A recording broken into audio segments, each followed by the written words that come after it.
আমরা আগের দিনের ক্লাসে তোমাদের পড়িয়েছিলাম কেমিক্যাল বন্ডিং চ্যাপ্টারের আয়নিক বন্ড বা আয়নীয় বন্ধন সম্পর্কে।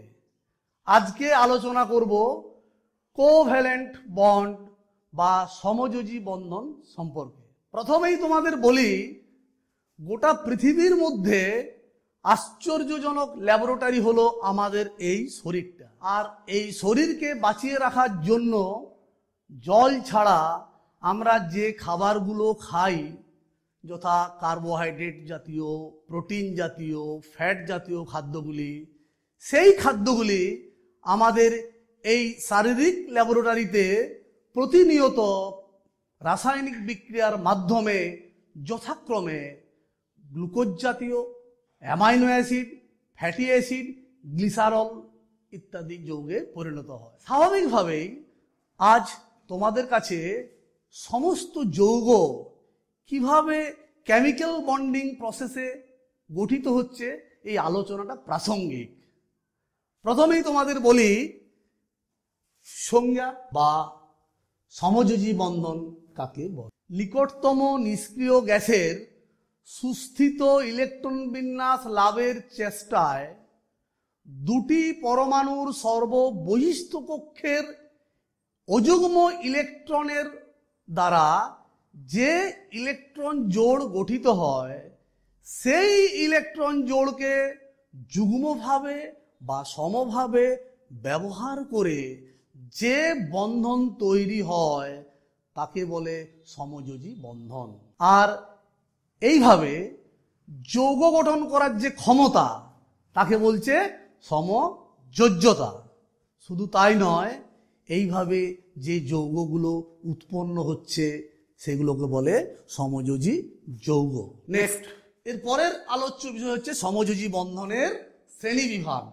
সমযোজী এক বন্ধন, সমযোজী দ্বিবন্ধন, সমযোজী ত্রিবন্ধন উদাহরণ সহ আলোচনা করব। সমযোজী এক বন্ধনের উদাহরণ তুমি বলতে পারো হাইড্রোজেন অণু, ক্লোরিন অণু, তোমার মিথেন অণুর কথা বলতে পারো।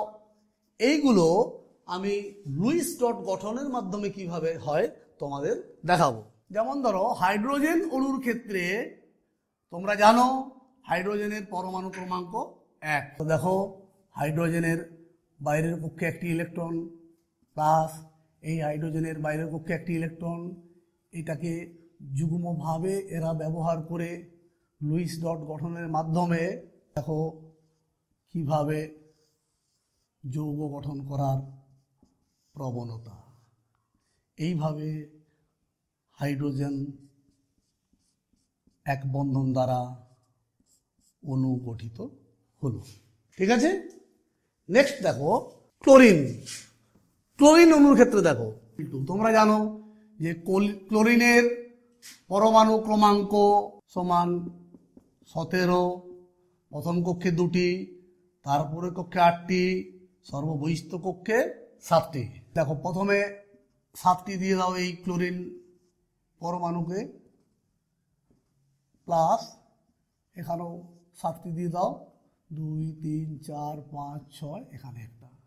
তাহলে এটাকে ব্যবহার করবে, এখানে আসবে, উভয়ে যুগ্মভাবে ব্যবহার করে 1, 2, 3, 4, 5, 6, এটা দেখো আবার 1, 2, 3, 4, 5, 6, 7, এরও 7টা হলো, এরও 7টা হলো। এটাকে এরা যুগ্মভাবে ব্যবহার করলো, দিয়ে তোমার উৎপন্ন হলো এক বন্ধন দ্বারা ক্লোরিন পরমাণু, ক্লোরিন অণু, এক বন্ধন দ্বারা ক্লোরিন অণু উৎপন্ন হলো। ঠিক আছে, সেটা হচ্ছে ধরো মিথেন যৌগটা, সংকেত তোমরা জানো CH4। তোমরা জানো কার্বনের পরমাণু ক্রমাঙ্ক 6, হাইড্রোজেনের 1। তাহলে কার্বনের প্রথম কক্ষে 2টি, তারপরের কক্ষে 4টি, আর এটা তো একটি কক্ষে একটি ইলেকট্রন আছে। দেখো কিভাবে লুইস ডট গঠনের মাধ্যমে এই যৌগটা উৎপন্ন হচ্ছে। তাহলে কার্বনের বাইরের কক্ষে 4টি ইলেকট্রন দিয়ে দাও, 1, 2, 3, 4, 4টি হাইড্রোজেন আছে। এইটি ধরো হাইড্রোজেনের একটি ইলেকট্রন, এখানে হাইড্রোজেনের একটি ইলেকট্রন, এখানে হাইড্রোজেনের একটি ইলেকট্রন, এখানে হাইড্রোজেনের একটি ইলেকট্রন, দেখো এরও দুটো হয়ে গেল, এরও দুটো হয়ে গেল, এরও দুটো হয়ে গেল, এই হাইড্রোজেনেরও দুটো হয়ে গেল, আবার কার্বনেরও একটি ইলেকট্রন বহিস্থ কক্ষে হয়ে গেল। দেখো 1 2 3 4 5 6 7 8 দিয়ে যে যৌগটা উৎপন্ন হলো, দেখো ইলেকট্রনদের একটা বন্ধন, এদিকে দুটো ইলেকট্রন দিয়ে একটা বন্ধন, এদিকে একটা, এদিকে একটা, এইভাবে এক বন্ধন দ্বারা মিথেন যৌগটি উৎপন্ন হলো।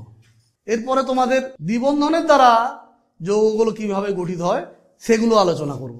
সমযোজী দ্বিবন্ধন, প্রথমেই বলা যাক অক্সিজেনের কথা।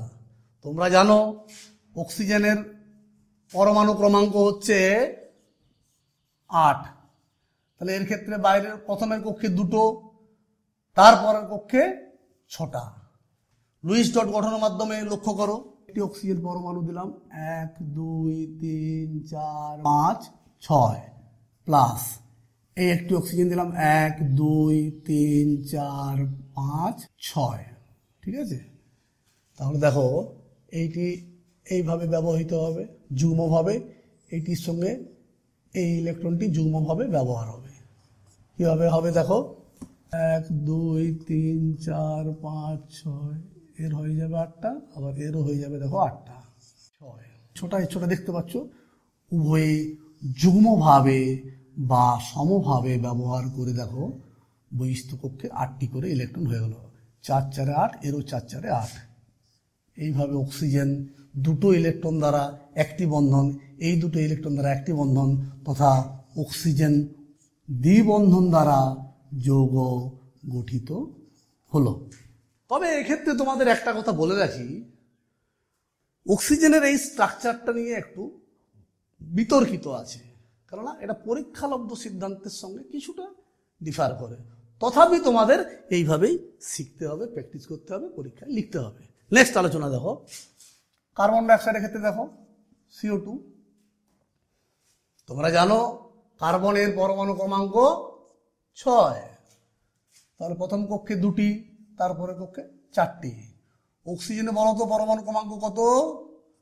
8, প্রথম কক্ষে 2টি, তারপরে কক্ষে 6টি। কিভাবে লুইস ডট গঠনের মাধ্যমে তৈরি হচ্ছে সেটা আমরা দেখবো এরপরে। দেখো কার্বনের বাইরের কক্ষে আছে 4টা ইলেকট্রন, 1 2 3 4। আচ্ছা, অক্সিজেনের বাইরের কক্ষে আছে 6টি ইলেকট্রন, 1 2 3 4 5 6 প্লাস প্লাস এখানেও দেবো অক্সিজেনের বাইরের কক্ষে দেখো 6টা, 1 2 4 5 6। দেখো কার্বন ডাইঅক্সাইড লুইস ডট গঠনের মাধ্যমে কিভাবে তৈরি হচ্ছে দেখো, এখানে অক্সিজেনের বাইরের কক্ষে 6টি ইলেকট্রন, কার্বনের বাইরের কক্ষে 4টি ইলেকট্রন, অক্সিজেনের বাইরের কক্ষে 6টি ইলেকট্রন। এরা অক্সিজেন কি করবে দেখো, জাস্ট এইটি। আবার এই অক্সিজেন কিভাবে করবে দেখো, জাস্ট এই বৃত্তটি। তাহলে ভেতরে এরও 8টা হয়ে গেলো, এরও 8টা হয়ে গেলো। কার্বনের কিভাবে 8টা হবে সেটাও দেখো, ঠিক এইভাবে তোমরা চিত্রটি আঁকবে। এই দেখো 4 4 8। ঠিক আছে, তাহলে আমাদের এভাবে কার্বন দ্বিবন্ধন দ্বারা যৌগ গঠন করবে CO2। ঠিক আছে, এইভাবে তোমাদের কার্বন ডাইঅক্সাইড অণু উৎপন্ন হবে। Next ethylene. ইথিলিন অণুর ক্ষেত্রে দেখাবো, তোমরা জানো ইথিলিনের সংকেত C2H4। হ্যাঁ, তো কার্বনের পরমাণু ক্রমাঙ্ক আবারও বলছি 6, প্রথম কক্ষে 2, তারপরে কক্ষে 4। হাইড্রোজেনের পরমাণু ক্রমাঙ্ক এগুলো তোমরা লিখে নেবে। হাইড্রোজেনের 1, দেখা যাক লুইস ডট গঠনটা দেখা যাক। কার্বনের 4টা, দুটো কার্বন আছে, তাহলে এখানে 4, আবার এই কার্বনটারও এখানে 4। আর হাইড্রোজেন 4টে আছে, তাহলে এখানে একটা দিলাম, এখানে একটা দিলাম, এখানে একটা দিলাম, এখানেও দিলাম। দেখো প্রত্যেকটি হাইড্রোজেনের দেখো 2টি করে ইলেকট্রন হয়ে গেল। ঠিক আছে, আবার কার্বনের দেখো 4। নেক্সট দ্বিযোজী বন্ধনের উদাহরণ হিসাবে তোমরা ইথিলিনকে বলতে পারো। ইথিলিনের সংকেত হচ্ছে C2H4। তোমরা জানো কার্বনের পরমাণু ক্রমাঙ্ক 6, প্রথম কক্ষে 2টি, তারপরে কক্ষে 4টি। হাইড্রোজেনের 1টি ইলেকট্রন আছে, লুইস ডট গঠনের মাধ্যমে কিভাবে হয়েছে দেখো, এই কার্বনের 4টা ইলেকট্রন, এই কার্বনের 4টা ইলেকট্রন দিলাম বাইরের কক্ষে, হাইড্রোজেনের একটা করে দিলাম, এখানেও হাইড্রোজেনের একটা করে দিলাম, এবং এইভাবে লুইস ডট গঠনের মাধ্যমে ইথিলিন যৌগটি উৎপন্ন হলো C2H4। এইভাবে দ্বিযোজী বন্ধনের দ্বারা ইথিলিন যৌগটি উৎপন্ন হলো। নেক্সট আমরা ত্রিযোজী বন্ধন নিয়ে আলোচনা করব। ত্রিযোজী বন্ধনে তোমরা প্রথমেই একটি উদাহরণ নাইট্রোজেন অণুকে নিতে পারো। তোমরা জানো নাইট্রোজেনের পরমাণু ক্রমাঙ্ক হচ্ছে 7, তাহলে প্রথম কক্ষে আছে 2টি, তারপরের কক্ষে আছে 5টি। তাহলে আঁকা যাক ছবিটা লুইস ডট গঠনের মাধ্যমে কিভাবে হয় দেখো, নাইট্রোজেনের এখানে একটা ইলেকট্রন দাও, এখানে একটা ইলেকট্রন দাও, এইদিকে 3টা দাও, প্লাস অপর একটা নাইট্রোজেনের এইদিকে দাও, এখানে 2টা দাও। দেখো এইটি যাবে, এই ইলেকট্রনটির সঙ্গে এইটি জোড় বাঁধবে, এইটির সঙ্গে এইটি জোড় বাঁধবে, এই ইলেকট্রনের সঙ্গে এই ইলেকট্রন জোড় বাঁধবে, যেটি দাঁড়ালো সেটা দেখো ত্রিবন্ধন দ্বারা 2টি নাইট্রোজেন যুক্ত হয়ে একটি নাইট্রোজেন অণু উৎপত্তি হলো। নেক্সট অ্যাসিটিলিন ত্রিযোজী বন্ধনের একটা উদাহরণ হিসাবে নিতে পারো। ত্রিযোজী বন্ধনের পরবর্তী উদাহরণ হিসাবে তোমরা অ্যাসিটিলিনকে নিতে পারো। অ্যাসিটিলিনের সংকেত হচ্ছে C2H2, কার্বনের পরমাণু ক্রমাঙ্ক 6, তোমরা জানো প্রথম কক্ষে 2টা, তারপরের কক্ষে 4টা। হাইড্রোজেনের পরমাণু ক্রমাঙ্ক 1, এর প্রথম কক্ষে 1টা ইলেকট্রন আছে। কিভাবে লুইস ডট গঠনের মাধ্যমে অ্যাসিটিলিন তৈরি হচ্ছে দেখো, কার্বন এর এখানে একটি ইলেকট্রন, এখানে একটি, বাইরের কক্ষে 4টি। এই কার্বনের দেখো 1 2 3, এখানে একটি, আর H2 আছে, তাহলে হাইড্রোজেনের একটা দিলাম, এখানেও হাইড্রোজেনের একটা দিলাম। দেখো কিভাবে লুইস ডট গঠনের মাধ্যমে কার্বনের সর্ববহিস্থ কক্ষে 8টি ইলেকট্রন হচ্ছে দেখো, এই দেখো। আবার হাইড্রোজেনের ক্ষেত্রে দেখে নাও, এরকম হয়ে গেল। ব্যাস, এইভাবে লুইস ডট গঠনের মাধ্যমে ত্রিযোজী বন্ধন দ্বারা অ্যাসিটিলিন যৌগ উৎপন্ন হলো C2H2। আমরা পরবর্তী যে আলোচনাটা করব সমযোজী বন্ধনের বৈশিষ্ট্য। সমযোজী যৌগগুলি সাধারণত গ্যাসীয়, তরল বা কঠিন বা কোমল কঠিন বা সফট সলিড হতে পারে। তোমরা গ্যাসীয় হিসাবে মিথেনের কথা জানতে পারলে, তরল হিসাবে জল বলতে পারো, আবার কোমল কঠিন হিসাবে ন্যাপথালিনের উদাহরণ হিসাবে ব্যবহার করতে পারো। দ্বিতীয়ত, এদের গলনাঙ্ক স্ফুটনাঙ্ক কম সাধারণত। যেমন উদাহরণ হিসাবে তোমরা বলতে পারো ন্যাপথালিনের গলনাঙ্ক 80 ডিগ্রি সেন্টিগ্রেড, হয়রাজ তড়িৎযোজী যৌগতে তোমাদের পড়িয়েছিলাম NaCl এর গলনাঙ্ক হচ্ছে 820 ডিগ্রি সেন্টিগ্রেড। তৃতীয়ত, সমযোজী যৌগগুলি ধ্রুবীয় দ্রাবক বা পোলার সলভেন্ট তথা জলে অদ্রাব্য এবং নন পোলার সলভেন্ট বা অধ্রুবীয় দ্রাবকে দ্রবীভূত হয়। চতুর্থত, সমযোজী যৌগগুলির আইসোমেরিজম একটি প্রপার্টি দেখা যায় বা সমাবয়বতা নামে একটি ধর্ম দেখা যায়। সমাবয়বতা নিয়ে তোমাদের আমি যখন অর্গানিক কেমিস্ট্রি পড়াবো তখন বিস্তারিত আলোচনা করব। পঞ্চমত, সমযোজী যৌগগুলি গলিত বা দ্রবীভূত অবস্থায় তড়িৎ পরিবহন করতে পারে না। সর্বশেষ যেটি আমাদের জানতে হবে, তড়িৎযোজী ও সমযোজী যৌগের পার্থক্য। তোমরা তুলনামূলকভাবে তড়িৎযোজী বন্ধন এবং সমযোজী বন্ধন যদি স্টাডি করেছো বা করবে, তাহলে নিজেরাই জানতে পারবে এদের পার্থক্যের কথা। তবু বলে দিচ্ছি, তড়িৎযোজী যৌগগুলি সাধারণ চাপ ও উষ্ণতায় কঠিন হয়, আর সমযোজী যৌগগুলি গ্যাসীয়, তরল, কঠিন বা কোমল কঠিন হতে পারে। তড়িৎযোজী যৌগগুলির গলনাঙ্ক স্ফুটনাঙ্ক বেশি, সমযোজী যৌগগুলির গলনাঙ্ক কম হবে। আচ্ছা, তোমার তড়িৎযোজী যৌগগুলি ধ্রুবীয় দ্রাবক তথা পোলার সলভেন্টে দ্রবীভূত হয়, সমযোজী যৌগগুলি ননপোলার সলভেন্ট বা অধ্রুবীয় দ্রাবকে দ্রবীভূত হয়, কিন্তু পোলার সলভেন্টে দ্রবীভূত হবে না। তড়িৎযোজী যৌগগুলির আইসোমেরিজম ধর্ম দেখা যায় না, অপরপক্ষে সমযোজী যৌগগুলির সমাবয়বতা ধর্ম দেখা যায়। সর্বশেষ যেটা বলছি, তড়িৎযোজী যৌগগুলি জলীয় বা দ্রবীভূত অবস্থায় তড়িৎ পরিবহন করতে পারে, সমযোজী যৌগগুলি গলীয় বা দ্রবীভূত অবস্থায় তড়িৎ পরিবহন করতে পারে না।